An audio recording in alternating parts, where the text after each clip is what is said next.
સુરતમાં ટ્રાફિકના નિયમોનું કડકાઈથી પાલન થઈ રહ્યું છે। આરટીઓ દંડ ફટકારે છે અને તે રસીદ લઈ અને દંડ ભરવા અરજદારો આરટીઓ જતા હોય છે, પણ સુરતના આરટીઓના દંડ સામે ભેજાબાજોએ ખેલ કર્યો છે ડુપ્લિકેટ રસીદનો। જી હા, સુરતમાં હવે આરટીઓના દંડની ડુપ્લિકેટ રસીદ બનાવવાનું કૌભાંડ સામે આવ્યું। દંડની ડુપ્લિકેટ રસીદ બતાવી આરટીઓના ગોડાઉનમાંથી વાહન છોડાવી લેવામાં આવી રહ્યા હોવાનું આખું એક રેકેટ ઝડપાયું છે।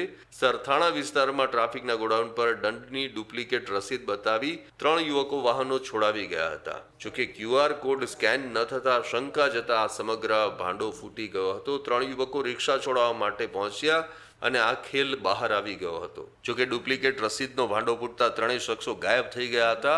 નોંધનીય છે કે ટ્રાફિક પોલીસે છેલ્લા 1 વર્ષથી આરટીઓ દંડની સ્લીપ તપાસ કરાવતા 29 રસીદ બોગસ મળી આવી હતી। પોલીસે રિક્ષા છોડાવવા આવેલ કૃષ્ણા, સંદીપ અને વિશાલ નામના શખ્સો સામે ગુનો નોંધ્યો છે। ત્યારે સૌથી મોટો સવાલ થયો કે આ રસીદ કોણ બનાવતું હતું? તો ભાઈ કાપોદ્રાનો સુનિલ નામનો એક વ્યક્તિ આરટીઓની આ નકલી રસીદ બનાવતો હોવાનું સામે આવ્યું છે। ત્યારે હવે આ સમગ્ર પ્રકરણમાં આરટીઓ અને પોલીસ દ્વારા ઊંડાણપૂર્વક તપાસ શરૂ કરી દેવામાં આવી છે।